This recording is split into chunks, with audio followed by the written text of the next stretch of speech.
کسی دور میں ایک مزدور تھا، اس نے اپنی زندگی کا ایک واقعہ لکھا. اب اس کو سنیے گا. وہ کہتا ہے کہ یہ سمجھ لیں آج سے 60-70 سال پہلے کی بات ہے، یا اس سے بھی تھوڑی زیادہ ہوگی. وہ لکھتا ہے کہ میرے والد بیمار ہو گئے، غریب بڑے تھے، انہوں نے بھی مزدوری کی. وہ چارپائی پہ لگ گئے تو میں پھر مزدوری کے لیے نکلا. دوستوں کے ساتھ مزدوری، کبھی کہاں کبھی کہاں. تو پتا چلا کہ حیدرآباد کے قریب ایک فیکٹری ہے، تو وہاں قریب جا کے اگر رہیں نا تو ہفتے میں 3-4 یا 5 دن وہاں مزدوری مل جاتی ہے. تو میں اور میرے دوست چلے گئے. وہاں جا کے میں نے گھر والدین کو خط لکھا کہ یہ میرا ایڈریس ہے، کیونکہ اس دور میں موبائل کا تو تصور بھی نہیں تھا یہاں، اور P T C L phone بھی وہ امیروں کے گھر میں کہیں کہیں ہوتے تھے. تو میں نے خط لکھا کہ یہ میرا ایڈریس ہے، اگر کوئی مجبوری پریشانی ہو تو مجھے آگاہ کر دینا. 2.5 مہینے تقریباً گزر گئے تو مجھے میری والدہ کا خط ملا، اور اس نے لکھا کہ بیٹا میں بیمار ہو گئی ہوں، ڈاکٹر کے پاس گئی تھی تو اس نے کہا ہے کہ آپ کو نا کوئی خطرناک بیماری لگ رہی ہے، تو فوری طور پہ نا دوائی شروع کر دیں، اگر یہ بیماری بڑھ گئی تو پھر آپ قبر کی طرف جلدی چلی جائیں گی. تو بیٹا میں نے نا جب دوائی لینی چاہی تو اس نے کہا کہ 70 روپے دیں تو پھر دوائی ملے گی. اس دور کے 70 روپے آج کے 15-20 ہزار کے مقابلے میں تھے. تو بیٹا جیسے بھی ہو نا 70 روپے کا انتظام کر کے بھیج دے، اور جلدی بھیجنا کہیں بیماری بڑھ نہ جائے. کہتے ہیں کہ میری جیب میں ٹوٹل 5 روپے تھے.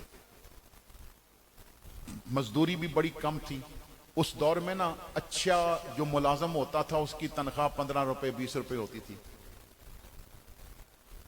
تو میرے بھائیوں بڑی توجہ سے سنیے گا. وہ کہتے ہیں میں بڑا پریشان، خط ماں کا جیب میں ڈالا، کچھ دوست تھے جاننے والے ان کے پاس بھی گیا، فیکٹری کے جو منیجر تھے ان کے پاس بھی گیا کہ کہیں انہیں خط دکھا کے بتاؤں گا کہ یہ میری ماں کی مجبوری ہے تو مجھے پیسے دے دیں، مگر کہیں سے بھی نہ ملے. میں بڑی پریشانی میں واپس آیا، اپنے کمرے میں بیٹھا تھا اور جیب میں ہاتھ ڈالا کہ چلو ماں کا خط نکال کے پھر پڑھتے ہیں. تو ہاتھ نیچے چلا گیا، جیب رستے میں کسی نے کاٹ لی تھی.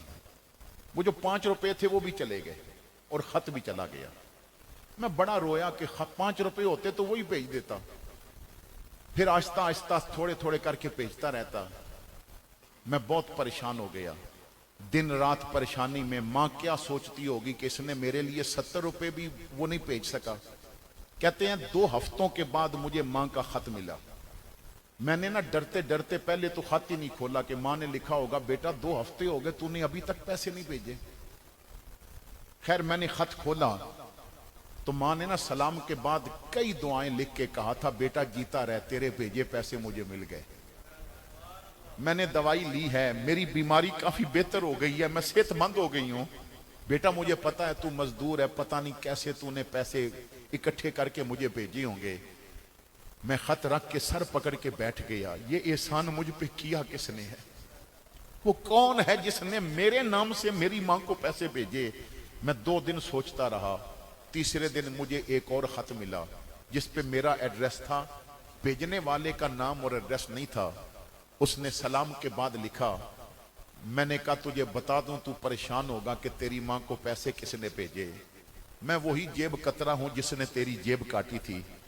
5 روپے ملے تو میں بڑا خوش ہوا، لیکن ساتھ جو خط تھا نا جب پڑھا تو وہ تیری ماں کا خط تھا. تیری ماں کی بیماری پڑی تو مجھے قبر میں پڑی اپنی ماں یاد آ گئی. مجھے ایسے لگا جیسے مجھ سے میری ماں نے پیسے مانگے ہیں. 5 روپے تیرے والے اور 65 اپنے سے ڈال کے میں نے 70 تیرے نام سے تیری ماں کو بھیج دیے. اور میں نے اپنا ایڈریس اس لیے نہیں لکھا کہ کہیں تو مجھے پیسے واپس دینے نہ آ جائے. میرے بھائی مجھے زندگی میں وہ سکون ملا ہے جو کبھی نہیں ملا. میں سمجھتا ہوں میں نے اپنی ماں کو پیسے بھیجے. جیب کترا ہونا اپنی جگہ پہ، پر ایک بات یاد رکھنا، مائیں تو سب کی سانجھی ہوتی ہیں.